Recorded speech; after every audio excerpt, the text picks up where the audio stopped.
Hey everyone, this is my review of Judas and the Black Messiah.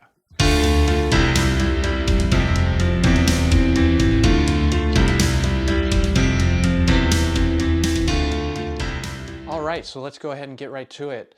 Judas and the Black Messiah is generating a lot of Oscar buzz, awards buzz, and there's a lot of good reasons for that.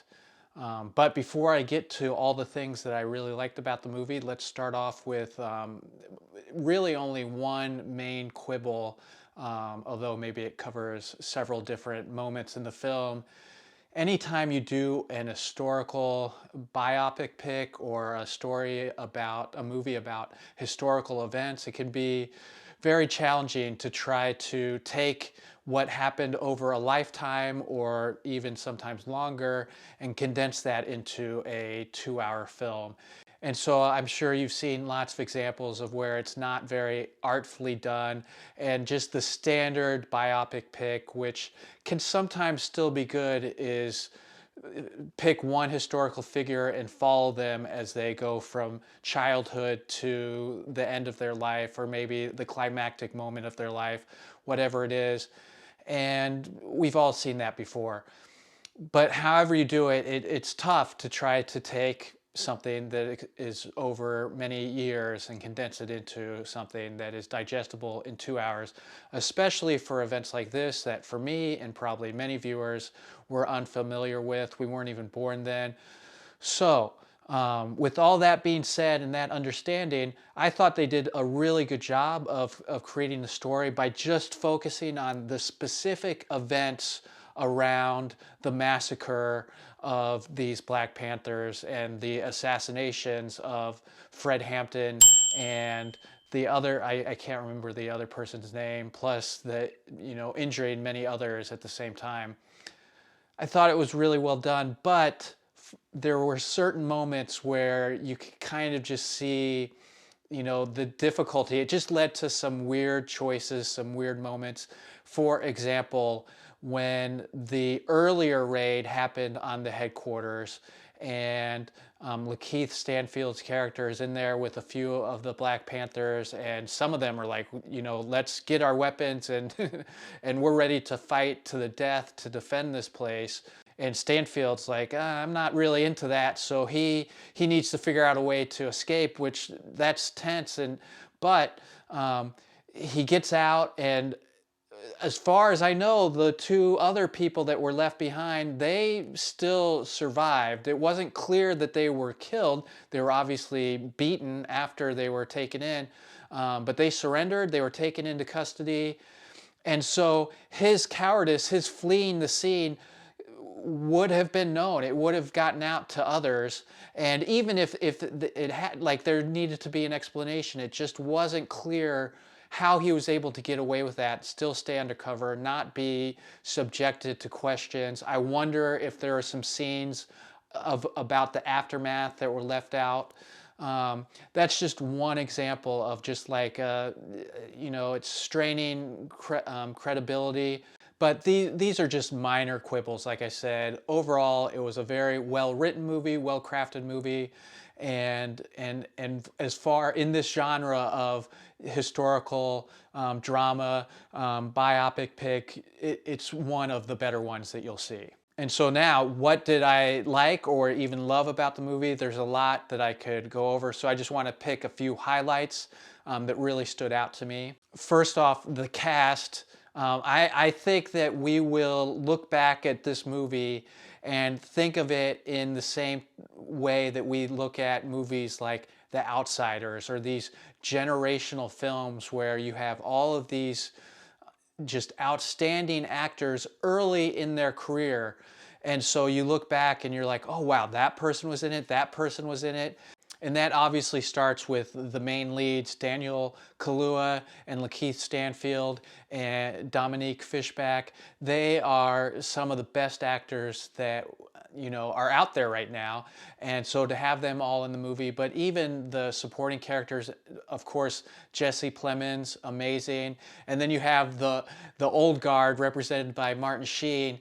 And so it's just like an amazing assembly of talent that is only going to become more amazing as their careers continue to grow. And I'm sure each one of these actors is going to have more amazing roles in front of them. And so when we look back at this movie, we'll be like, wow, that was like they had all those people in one place. And so overall, the acting was tremendous. Obviously, a lot of the attention is going to go to Daniel Kaluuya, but for my money, Lakeith Stanfield, I love him. Anytime I've ever seen him in anything, I can't take my eyes off him. Anytime he's in a scene, I always want the camera to be on him, whether it was Atlanta, The Photograph, any of the movies I've seen him in. He just is so commanding in terms of his charisma and his presence, and just really getting into a character.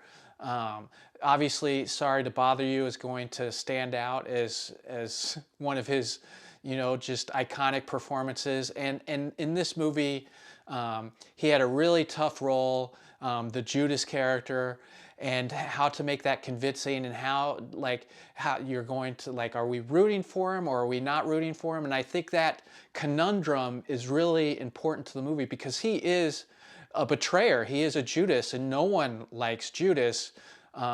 But what makes this movie so interesting is that we do feel for him, and we are hoping that he will make better choices than he ends up making. And so it's kind of his tragedy, where obviously the tragedy happens to Daniel Kaluuya's character, but in the classical Greek sense of the word tragedy, the fallen hero, that role belongs to Lakeith Stanfield's character. And while he's probably an anti-hero, he's not, I don't even want to call him a hero, but he's not a true antagonist.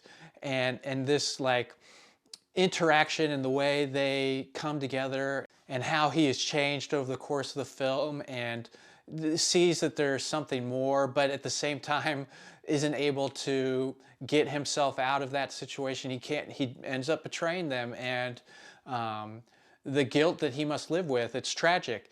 Obviously, it's a tragedy he brought upon himself, but still, just a really great character by one of my favorite actors working today. Really quickly, I want to shout out two more actors. Dominique Fishback, I know her from The Deuce, and so if you haven't seen The Deuce, there's a lot of amazing actors in that, in amazing, career-defining roles, and she was definitely one of the ones to stand out. So I'm not surprised to see her, just really shine in a movie like this, and I'm just looking forward to more from her.